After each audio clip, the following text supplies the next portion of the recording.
Hello everyone, আসসালামু আলাইকুম। আশা করি আপনারা সবাই অনেক ভালো আছেন। আজকে একটা ছোট্ট ভ্লগ নিয়ে আপনাদের মাঝে আসলাম, বলতে পারেন মিনি ভ্লগ।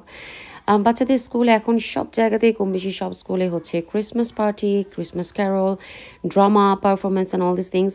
তো আমাদের এইবার বাবুর যেটা হয়েছিল, এইবারের যে ক্যারেক্টারটাও পেয়েছে, এটার ফার্স্ট ক্যারেক্টারই ছিল। হি ওয়াজ আ ডঙ্কি। ওদের যে জিসাসের যে বর্ন, ওটা নিয়ে ওরা করছিল ড্রামাটা। সো সবাই, কেউ এঞ্জেল, কেউ চাঁদ, তারা, র্যাবিট, কত কিছু হয়েছে। আর একটাই ডঙ্কি ছিল, সেটা হচ্ছিল আমাদের এইমান। শুরুতে আমি একটু মন খারাপ করার পরে বললাম যে না, আমি নিজে আর্টিস্ট ছিলাম একসময়, আমি কেন এইভাবে কথাটা বলবো, কারণ তুমি ক্যারেক্টারে প্লে করছো। সো আমি ইমানকে জিজ্ঞেস করার পর ইমান তো বুঝে ওঠেনি। তারপর টিচার ওর সাথে কথা বলার পর ওকে বুঝিয়ে বলে, and he was so happy. But unfortunately ওর জন্য কোনো কস্টিউম আমরা খুঁজে পাইনি।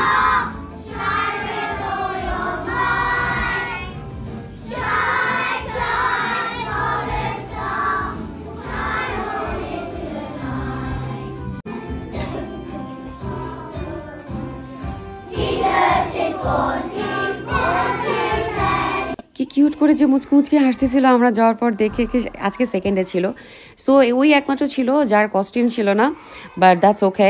আর আরেকটা কথা হচ্ছে, যেটা অনেকেই বলতে পারেন যে আপু আমরা মুসলমান হয়ে খ্রিস্টানদের এটা, সো ওর সাথে এটা ভালো মতন কথা বলা হয়েছে, আরাসের সাথে বলা হয়েছে।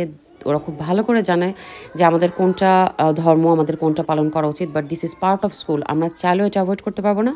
আরাস যেমন সামটাইমস বাইরে গার্ডেনে পর্যন্ত যেতে চায় না, যদি ওর শরীর একটু খারাপ থাকে বা ঠান্ডা থাকে, বাট স্টিল টিচাররা গার্ডেনে সব বাচ্চাদের সাথে পাঠিয়ে দেয়। সো এখানে সবাই এখানে পারফরমেন্স করবে, ওকে একা কিন্তু কোনো জায়গাতে সাইডে ওরা রাখবে না। So it's a part of culture. ও যেটা জানছে, বাট ও জানে যে ওর ধর্ম কোনটা, ওকে কোনটা পালন করা উচিত।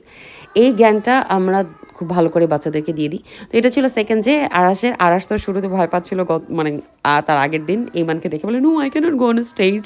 বাট পরের দিন দেখি যে সে একদম খুব সুন্দর করে হাত ধরে ধরে গান গাচ্ছিল। এদের অবস্থা দেখেন, এটা ফ্লোরের মধ্যে গিয়ে, আর ফ্লোরটা কেন পরিষ্কার রাখতে হয়, এটা হচ্ছে রিজন। দিনে দুবার করে মোছা। এই তো কথায় কথায় যায়, যা ফ্লোরের মধ্যেই শুঙ্গা শুরু করে দেয় কম্বলটা নিয়ে। আরে একজন, এটা নাকি এক্সারসাইজ ওদের। দেখি তোমাদের এক্সারসাইজ দেখি তো, করো তো একটু। ওরে বাবা, ঘড়ির কাটার মতো ঘুরতেছে।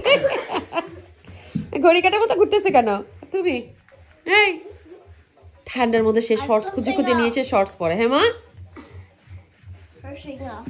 তুমি আবার টাকা একটু মাকে, আমাকে আমাকে ভিডিও করতেছে নাকি করতেছে না? হ্যাঁ, এই দুইজন বাসায় আসার পর স্কুল থেকে পুরো বাসা উপর মানে আপসাইড ডাউন করে ফেলে। মাশাল্লাহ, এরা বাসা না থাকলে আবার বোর ফিল করি, তখন আবার মিস করতে থাকি। আজকের আকাশটা দেখেন, ইটস সো বিউটিফুল। হ্যাঁ না, ভালো, আপনাদের সাথে একটুখানি ক্লিপ নিয়ে শেয়ার করি। বানিয়েছিলাম আজকে chicken pulao, but I was so tired. আজকে আমি আর রেসিপি রেকর্ড করতে ভুলে গেছি। নেক্সট টাইম করলে আপনাদের সাথে মাস্ট শেয়ার করবো। কেমন লাগলো আমার এই ছোট্ট ভিডিওটা আমাকে কমেন্ট বক্সে জানাতে ভুলবেন না। আবারও দেখা হবে। আল্লাহ হাফেজ।